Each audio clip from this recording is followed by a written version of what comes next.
नमस्कार दोस्तों, मेरा नाम है प्रसाद जादव। आपका स्वागत करता हूँ एक और वीडियो में। और आज हम लोग काफ़ी दिनों बाद मिल रहे हैं। थोड़ा मुझे चोट लग गई थी, इंजरी हो गई थी। एक्चुअली मैं चक्कर आ गई थी मुझे सुबह 3 बजे के आसपास, और मैं वॉशरूम में गिर गया था। चक्कर आने की वजह सिर्फ इतनी थी कि मुझे कुछ वायरल इन्फेक्शन हो गया था, जिसके वजह से मेरा टेम्परेचर 103-104 हो चुका था। जो कि अभी रिसेंटली जो इन्फ्लुएंजा वायरस चल रहा है H3 कुछ तो भी नाम से, वही इन्फ्लुएंजा वायरस का मुझे इन्फेक्शन हुआ था। इन्फ्लुएंजा से ज़्यादा तकलीफ नहीं हुई, बट गिरने की वजह से मुझे थोड़ी चोट लग गई थी सर में, और अभी भी नाक के यहाँ पे है। काफ़ी फेस पूरा स्वेल हो चुका था, और मैं 3-4 दिन तक एडमिट था, पूरा CT स्कैन सब करके। अभी ऑलमोस्ट 10 दिनों बाद मैं आपके सामने वापस से आ चुका हूँ। कोशिश करूँगा आपको रोज़ अभी वीडियोस प्रोवाइड करूँ, क्योंकि काफ़ी हमारा वीडियोस जो है काफ़ी लेवल तक इंटरप्ट हो चुका है। तो चलिए दोस्तों, आज की वीडियो के टॉपिक के बारे में डिस्कस करते हैं। आज का हमारा टॉपिक ये है कि क्या बेहतर रहता है, कि क्या हमारे लिए हाइड्रोजन वाटर बेहतर रहता है या फिर हमारे लिए अल्कलाइन वाटर बेहतर होता है, क्या लेना चाहिए। सबसे पहला सवाल ये है। दूसरा सवाल हमारा ये रहेगा कि प्लैटिनम प्लेट्स और titanium with platinum coated plates, ये 2 टाइप के प्लेट्स आते हैं वाटर आयोनाइजर्स में या फिर हाइड्रोजन वाटर मशीन में। तो कौन सा बेहतरीन रहता है, इसके बारे में भी जानेंगे। और जानेंगे कि टाइटेनियम और प्लैटिनम जो है, इनमें बेसिक अंतर क्या है और क्यों हम लोग टाइटेनियम को प्लैटिनम कोटिंग करके इस्तेमाल करते हैं। तो विदाउट वेस्टिंग एनी टाइम दोस्तों, इस वीडियो को शुरू करेंगे। सबसे पहले हम लोग आते हैं हमारे पहले पॉइंट के ऊपर। हमारा पहला पॉइंट क्या है? सबसे इम्पॉर्टेंट पॉइंट यह है कि हमें क्या इस्तेमाल करना चाहिए। आयोनाइज़र लेना चाहिए, अल्कलाइन वाटर लेना चाहिए, या फिर हमें हाइड्रोजन मशीन लेना चाहिए हाइड्रोजन वाटर कंज्यूम करने के लिए। सबसे पहले आपको कंज्यूम क्या करना है, इसके ऊपर सब डिपेंड करता है। अगर आप लेटेस्ट टेक्नोलॉजी का पानी कंज्यूम करना चाहते हैं तो हाइड्रोजन वाटर जो है, ये लेटेस्ट टेक्नोलॉजी 5-6 साल में ये आई हुई है और ये काफ़ी डेवलप हो चुकी है। और हाइड्रोजन वाटर और अल्कलाइन वाटर में कुछ डिफरेंसेस है जो मैं आपको एक्सप्लेन करना चाहूँगा। सबसे पहले जो है pH के बारे में अगर हम लोग बात करते हैं तो हाइड्रोजन वाटर का जो pH है वो ज़्यादा चेंज नहीं होता है। जो आपका जो इनपुट pH है उसमें कुछ ज़्यादा डिफरेंस नहीं आएगा, खाली 1 पॉइंट से ऊपर नीचे हो सकता है। वेयर अल्कलाइन वाटर का जो है आपको डिफरेंट pH आपको मिल सकता है, यानी कि 8.5, 9.5, 10, 10.5, 11 pH, इतने सारे प्रकार के आपको अल्कलाइन वाटर मिलते हैं। अल्कलाइन वाटर जो होता है उसके अंदर आपको हाइड्रोजन मौजूद होता है।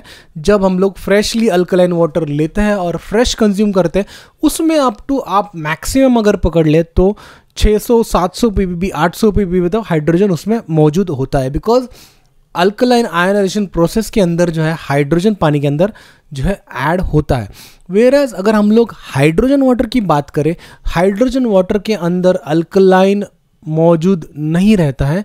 बेसिकली अगर आपका पानी आपने इनपुट जो डाला है वो अगर आपका अल्कलाइन है तो उसमें अल्कलाइनिटी मौजूद हो सकती है, लेकिन हाइड्रोजन वाटर बनाने की प्रोसेस में जो है पानी अल्कलाइन नहीं होता है। यानी कि अगर आपने 7 pH का पानी दिया तो वो 7.5 मैक्सिमम उसमें pH बढ़ेगा, ज़्यादा नहीं बढ़ेगा।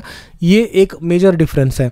तो कई लोगों को क्या होता है ना, अल्कलाइन वाटर जो है पीने से थोड़ा सा अनकंफर्टेबल फील होता है, थोड़ा एसिडिटी बढ़ जाती है, या फिर ब्लोटिंग का इशू होता है। बहुत सारे लोग होते हैं जिनको कफ का इशू होता है, अल्कलाइन वाटर डाइजेस्ट नहीं हो पाता है।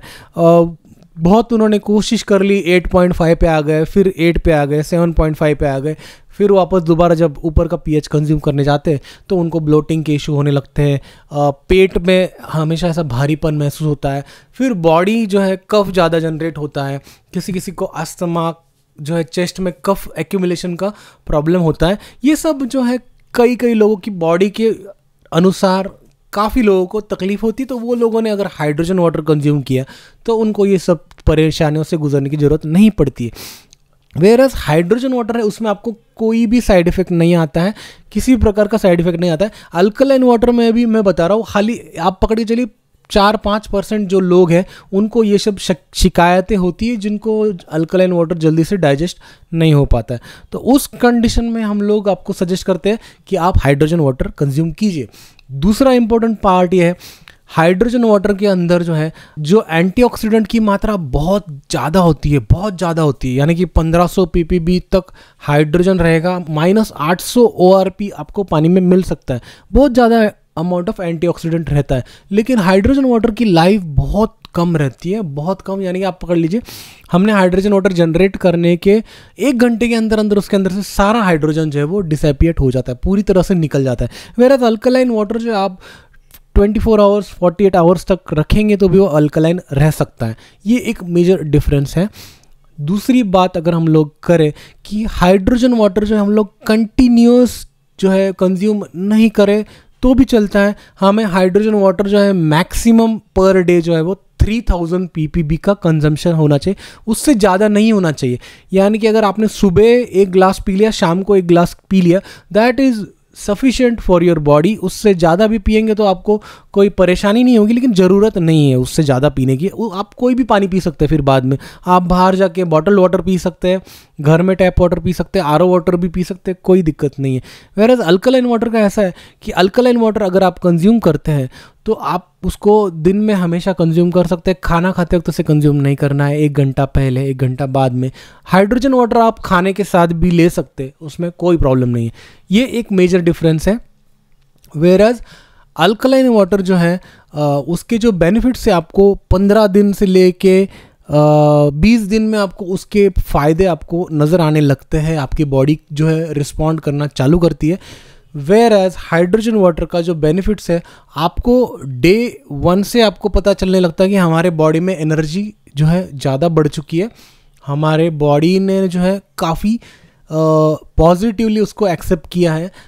वेयर एज हाइड्रोजन का जो बेनिफिट्स है वो धीरे धीरे धीरे डे बाय डे आता रहता है और वो लॉन्ग टर्म तक रहता है। अल्कलाइन वाटर का ऐसा है, आपको कंज्यूम कर रहे हैं, जैसे ही आपने कंज्यूम करना बंद कर दिया वो उसका जो इफेक्ट है वो धीरे धीरे कम होने लगता है। हाइड्रोजन वाटर का वैसा नहीं है। हाइड्रोजन वाटर आपके बॉडी को पूरी तरह से डिटॉक्स भी करता है, साथ में आपकी बॉडी को थोड़ा सा एनर्जाइज भी करता है, आपके बॉडी में जो एनर्जी चाहिए वो आपको प्रोवाइड करता है।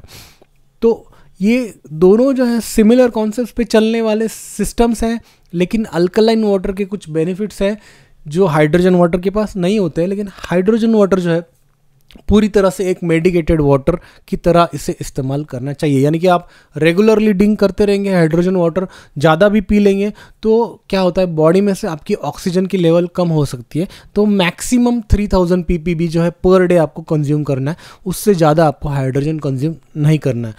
और अल्कलाइन वाटर का ऐसा कुछ नहीं है, आप जितना 1 लीटर 2 लीटर कंज्यूम कर सकते हैं, खाली खाना खाते वक्त आपको नहीं पीना है, ये आपको ध्यान में रखना है। ये दोनों बातें हो चुकी है, तो आपके दिमाग में पहले आप कंज्यूम क्या करना है वो आप डिफाइन कर लीजिए। अगर आप एक एथलीट है, अगर आप ज़्यादा एनर्जी आपको लगती है, अगर आप एक सेल्स पर्सन है, अगर आप बातें ज़्यादा करते हैं, कम्युनिकेशन ज़्यादा करते हैं, लोगों से बातचीत करके आपको उनको कन्विंस करना है, आपको दिन के आखिरी तक आपको एनर्जी बहुत सारे की ज़रूरत है, अगर आप हार्डवर्क करते हैं, मेहनत करते हैं, बहुत ज़्यादा पसीना आता है, एसी में नहीं रहते, फील्ड पे रहते, धूप में रहते, तो आप हाइड्रोजन वाटर कंज्यूम करना चाहिए। 3000 ppb मैक्सिमम पर डे, उससे ज़्यादा नहीं। अल्कलाइन वाटर भी आप अगर आप कोई किसी प्रकार की बीमारियों से गुजर रहे हैं, उससे आपको कुछ राहत मिलना आपको चाहिए, ऐसा कि आपकी बॉडी में थोड़ा सा एनर्जी भी रहे और थोड़ा रेजिस्टिवनेस भी रहे, तो आप अल्कलाइन वाटर कंज्यूम कर सकते हैं। वैसे दोस्तों दोनों के अपने अपने फ़ायदे हैं, दोनों के अपने अपने नुकसान भी हैं। तो आइए चलिए बढ़ते नेक्स्ट पॉइंट की तरफ। हमारा बहुत ही इम्पॉर्टेंट पॉइंट है, उसको हम लोग पार्ट 2 में डिस्कस करेंगे, क्योंकि ये वीडियो काफ़ी लंबा हो चुका है। तो पार्ट 2 ज़रूर देखिएगा। Thank you very much, thanks for watching, take care, bye bye, जय हिंद। और हमारे वीडियो को प्लीज़ लाइक कीजिए, आपके लाइक्स की बहुत ज़रूरत है, बिकॉज अभी ये काफ़ी गैप हो चुका है और मेरे जो वीडियो के व्यूज़ है वो बहुत कम हो चुके हैं, तो आपके लाइक्स की बहुत ज़्यादा ज़रूरत है। Thanks for watching, take care, bye bye, जय हिंद।